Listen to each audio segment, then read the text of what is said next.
Hello, my friends. Oh, You got it?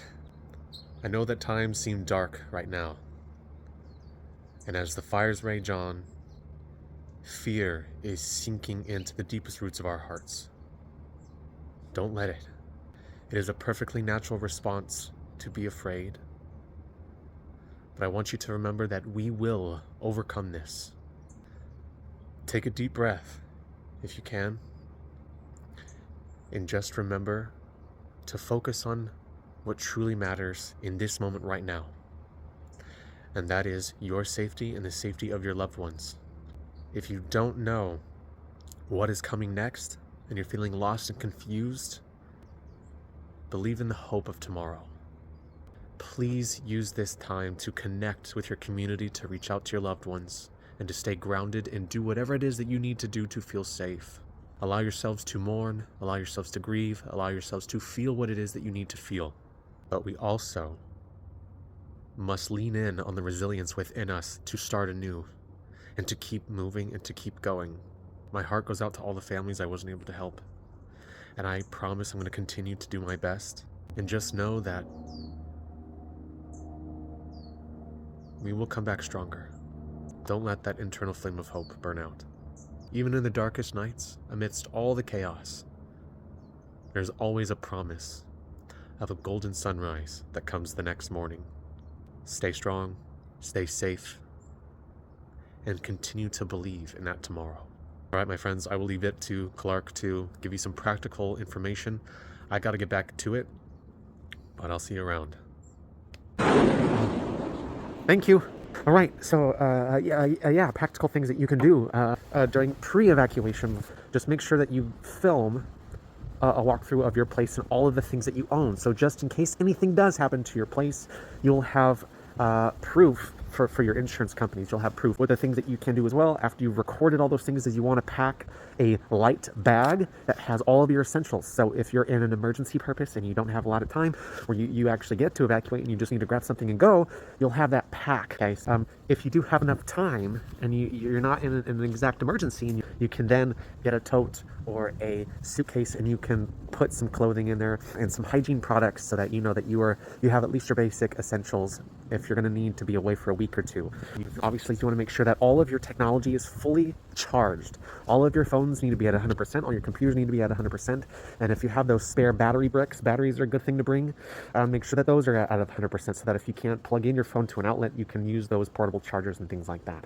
Now, if you're really worried about your home, essentially one of the things that you can do is to make sure every single door in your place is absolutely closed. It slows down the fire, and this also stops people from being able to loot when you're away. Another thing that you can do is make sure to plug up your sinks and your tubs and fill those with water. Fill your tub with water, fill your sinks with water, fill bowls, pots, cups with water, and just leave them around, just leave them laying around the house.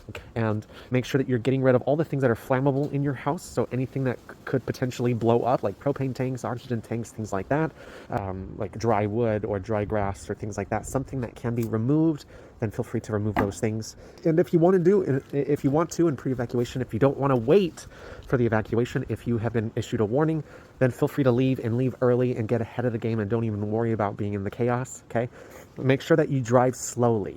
Don't be in a rush to get anywhere. Also, do not unleash your pets if you have pets to let them fend for themselves. That is not a thing to do.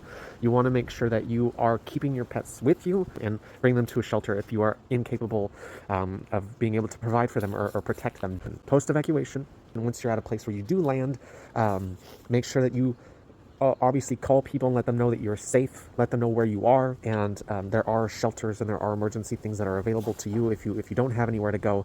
And you can apply for the 211 application for Airbnb so that you can get up to a credit for staying at places for a few days. If you do go through the application of the 211 for the Airbnb stuff, just note that you fill out your application, they'll kind of put you into this kind of lottery and give you a confirmation code.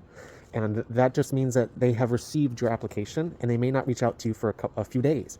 And when they do reach out to you, they give you $1,000 credit to use towards Airbnb so that you can stay in a place for a few days at a time. Also, you want to make sure that you can apply for FEMA, FEMA, which is for disaster relief.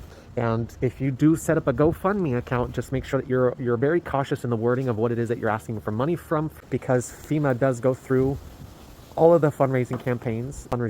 If they see that you are receiving funds from a financial campaign, they may or may not decide to help you. They may deny your application, and they say you're getting assistance for the same thing elsewhere, so we're not giving you money. So just be careful with that. And the last thing is, you want to make sure that you call your utilities companies, your gas companies, your power companies, your water companies, your electric companies, and you got to cancel and pause or stop your services, because they will not be stopped automatically. Even if you are in an a mandatory evacuation zone, they will not stop your service. They will continue to charge you, and they do require a 48-hour turnaround to stop your services. Otherwise, once you are away and once you're safe and once you are not in immediate danger, do your best, try your best to not stay in crisis mode and to actually allow yourself to wind down. And if you want to help and you want to donate, you want to volunteer, do those things, but try your best not to stay in crisis mode. And just a PSA for those of you who are not in the affected areas, it's really a disservice and kind of inconsiderate to be a person who is asking for sympathy or is kind of leaning into the pity or sympathy that people are getting during this time. So if you're not in the areas that have been evacuated, please don't lean into the pity and the sympathy and ask for people to send you those kinds of things. Even if you are away, even if you're not in the affected areas, one thing that you do want to consider is to make sure that you're masking up outside.